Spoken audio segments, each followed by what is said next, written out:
Let's begin this analysis of Carthus by looking at the etymology of the word itself. The name Carthus is almost certainly derived from the ancient city of Carthage. I have several pieces of evidence that I can use to back this up. Carthage in the ancient Phoenician language translates to new city.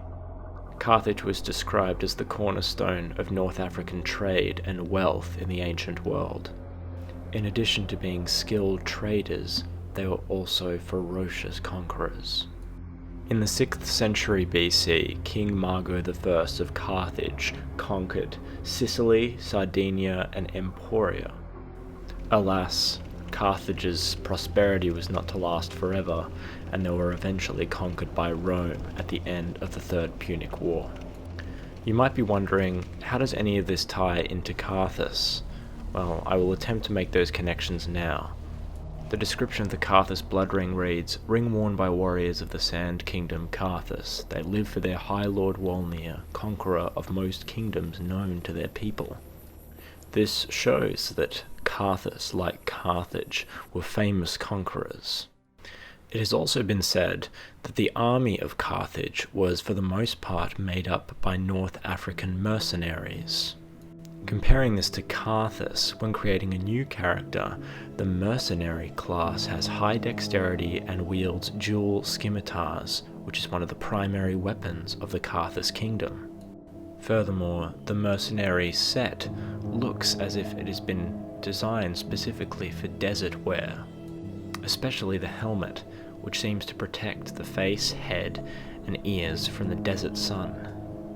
The choice of weaponry, combined with the design of the armor itself, leads me to believe that the mercenary class comes from Carthus, and its description as a mercenary does match up with the average Carthage soldier.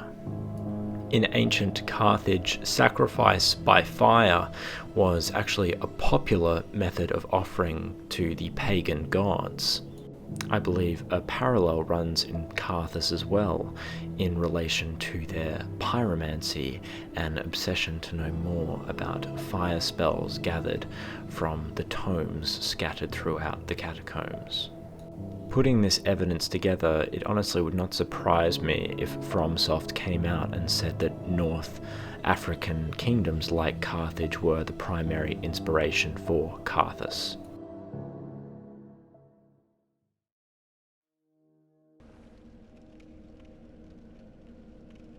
While the Knights of Lothric valued strength, the warriors of Carthus valued dexterity and speed of their attacks. With the use of their shotel and scimitar, the curved blade was the primary weapon of the Carthus warriors. The sharp, curved blades of the Carthus warriors would also often cause bleeding damage, and seem to have been designed for that reason.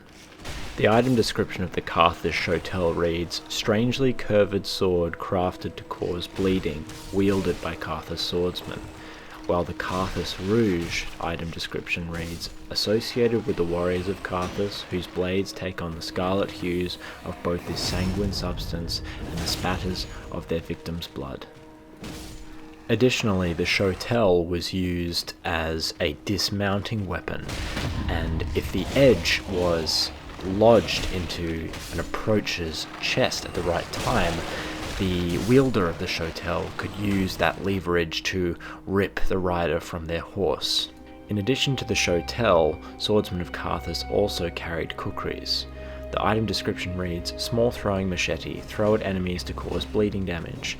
A unique weapon originally used by the swordsmen of Carthus, but now popular among bandits and thieves." There is also the sharp gem, a gem of infused titanite forged the unique curved swords of Carthus. A swordsman can appreciate a sharp weapon for they scale effectively with dexterity, again referencing back to the emphasis on dexterity, quickness, and bleeding damage. There is also the item description of the Grave Warden's ash to consider. Umbral ash of the Grave Warden of the Catacombs of Carthus. The old man began as a squire, carrying his master's accoutrements. He ended his days a Grave Warden and carried them still. Now, this does give us perhaps a little bit of insight into the progression of a swordsman in Carthus, because a squire is usually used to carry the equipment of a knight, at least in Western fantasy literature. So this may imply that after being a squire, one would become a swordsman and eventually a grave warden to look after the dead. However, it is an interesting point when it mentions that the accoutrements are still being carried by the grave warden. Presumably a grave warden would not have any use for such weapons unless there were dangers present in the catacombs, which of course there are. We will discuss what these dangers are later on. It is an interesting fact that the grave wardens of the catacombs are not the only grave wardens in the game. There are the grave wardens of the untended graves in the Cathedral of the Deep, whose job it is to dispose of the rising number of dead.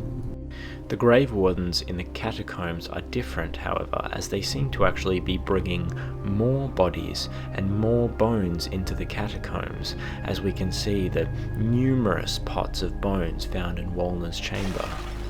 In support of this theory, it is interesting that there are huge mounds of hollowed corpses in the bottom section of the catacombs. The undead curse, it seems, has affected Carthus to such a point that the skeletons and some of the swordsmen can reanimate themselves after death, so accruing more corpses like this may mean that they are planning on building an army. Or perhaps offering these corpses to Wolnir. It is impossible to confirm any of this. Perhaps investigating the leader of this old empire may yield more answers.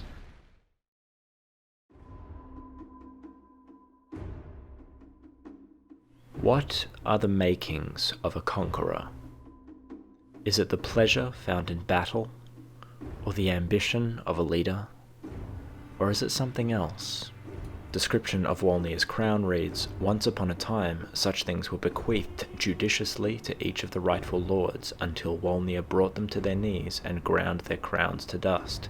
Then the crowns became one, and Wolnir the one high lord."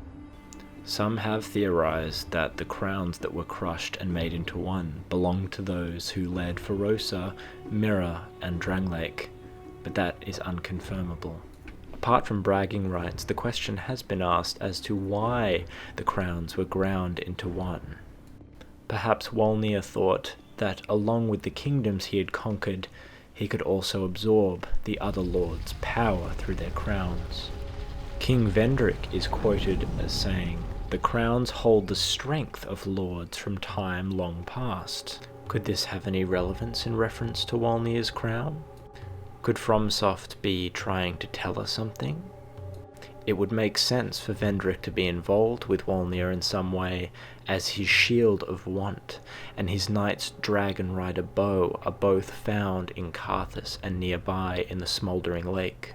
Description of Wolnir's soul reads, "Lord Wolnir of Carthus sentenced countless souls to gruesome deaths, keen to outlive them all." If the undead curse had afflicted Carthus by this point, Wolnir's wish to outlive his subjects may have been more than just living, but from going hollow. It is also interesting that he sentenced them like a judge would. This could imply that the souls were on trial for some crime, or perhaps prisoners of war. Whatever the case was, at some point in time, Wolnir succumbed to the abyss.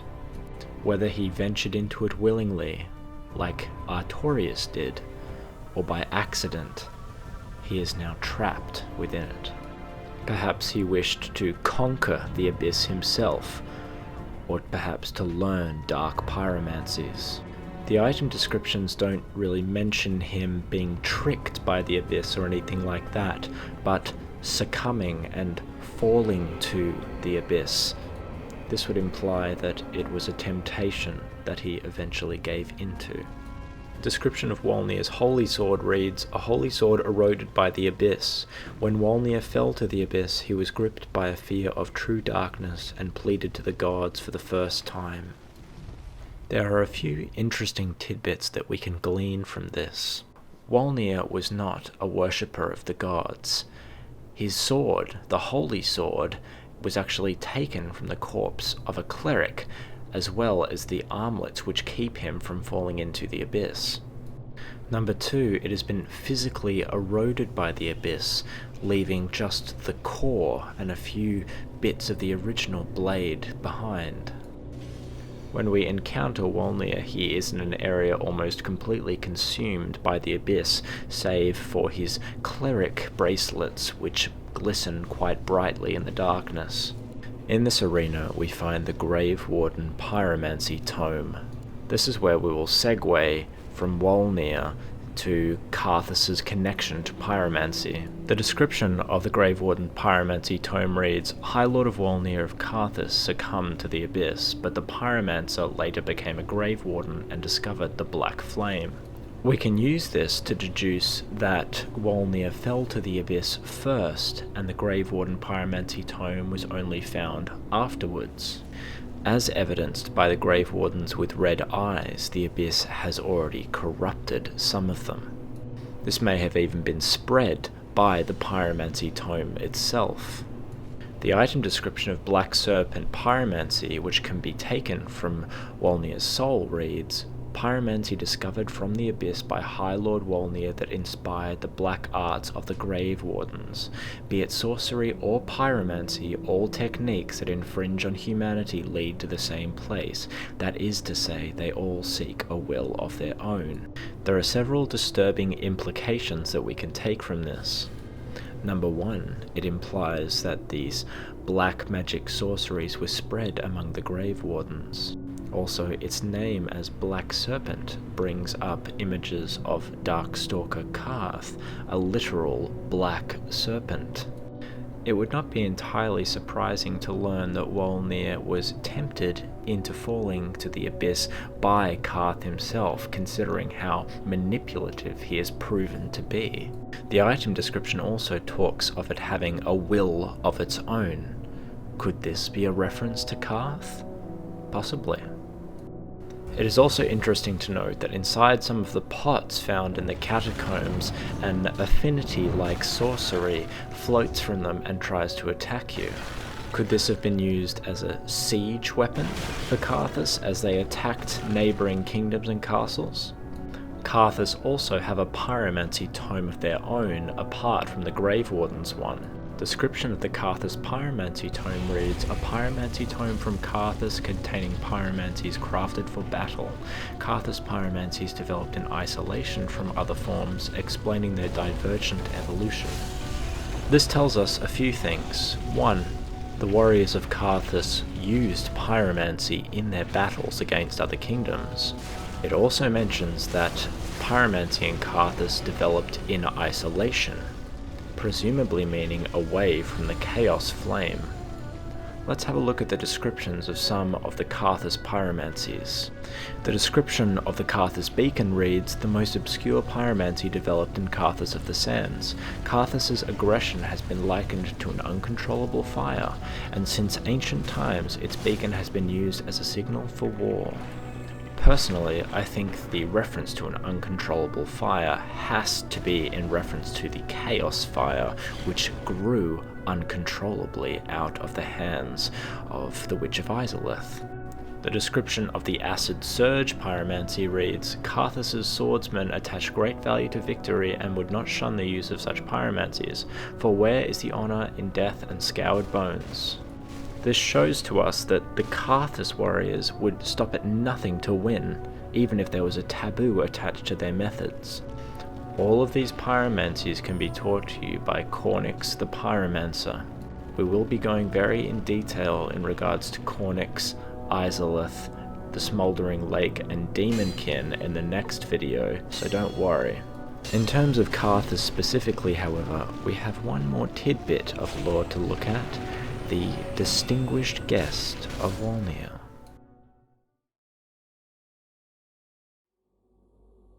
Sometime before Wolnir became imprisoned by the Abyss, a distinguished guest from the east visited Carthus. While his true intentions are unknown, the mounting problems in Carthus may have prompted his arrival. these foremost problems being an infestation in the lower levels of the catacombs and the undead curse. Alternatively, Wolnir may have needed a legendary warrior to train his elite swordsman. But who was this guest? Who could possibly have all of these skills to offer? Perhaps it was a swordsman who was known for helping lords in their time of need. I think it is possible that this warrior could be Sir Alon, who is featured in Dark Souls 2. However, as those who have played Dark Souls 2 know, Sir Alon is killed. At this point though, since the canonical value of Dark Souls 2 is being contested, I will be considering Sir Alon as a possible candidate for this warrior. So a brief overview of who Sir Alon was. From what we know of Dark Souls 2, Sir Alon came to the aid of the old Iron King when his kingdom was still forming, and revolutionized his army into a legendary fighting force using movements and skills he had learned from his home in the east. Part of the description of Alon's armor set reads, "Then, at the very peak of his sire's rule, the old Iron King, Sir Alon set out again in search of lands yet unknown." I think it is entirely possible that Carthus might have been his next destination, possibly keen to help out another kingdom in need. Now, Sir Alon wielded the bewitched Alon blade, as it's called in Dark Souls 2. The moveset that this sword uses is identical to the Berserker blade, also in Dark Souls 2. Now, the black blade, which is in Dark Souls 3, is practically identical to the Berserker blade. Also, all three swords are katanas. The importance of speed and dexterity to the Carthus warriors is a testament to the same description of the Black Blade reads, "A short time wielded by a swordsman and prestiged guest of High Lord Wolnir." Further evidence of Eastern tutelage is given when looking at the moveset of the swordsmen that carry dual shotels, as seen here. This jump attack is identical to that is used by Onikiri and Ubadachi.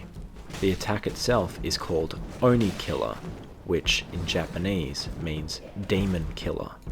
This fact aids the theory that Sir Alon, or whoever the Eastern traveller was, came to aid Carthus in their demon problem, literally teaching them an attack called Demon Killer. There are several contradictory pieces of evidence that fly in the face of the Sir Alon theory, which I will list now. Firstly, the Berserker blade, which closely resembles the Black Blade, actually belonged to the Mad Warrior NPC invader from Dark Souls 2. Also, Onikiri and Ubadachi belong to Kamui, one of Lothric's Black Hands. This makes it difficult to nail down who exactly this Eastern guest was. In regard to the demon theory, however, the placement of the Black Blade does make things interesting.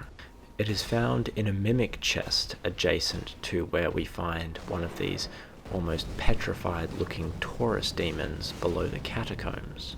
I believe whoever was wielding the Black Blade at the time, whether it was Kamui, Alon, a Mad Warrior, or someone else entirely, might have died in this room while trying to kill this demon. Interestingly as well, the demon does fight the skeletons that aggro it. I believe it's entirely possible that a small group of Carthus swordsmen and this Eastern warrior may have gone down into the lower levels of the catacombs and Smoldering Lake in an attempt to root out the demon sanctuary. If this was their intention, it appears like they ultimately failed. Nevertheless, it is an interesting avenue of lore, and I hope others find more answers in the future to this.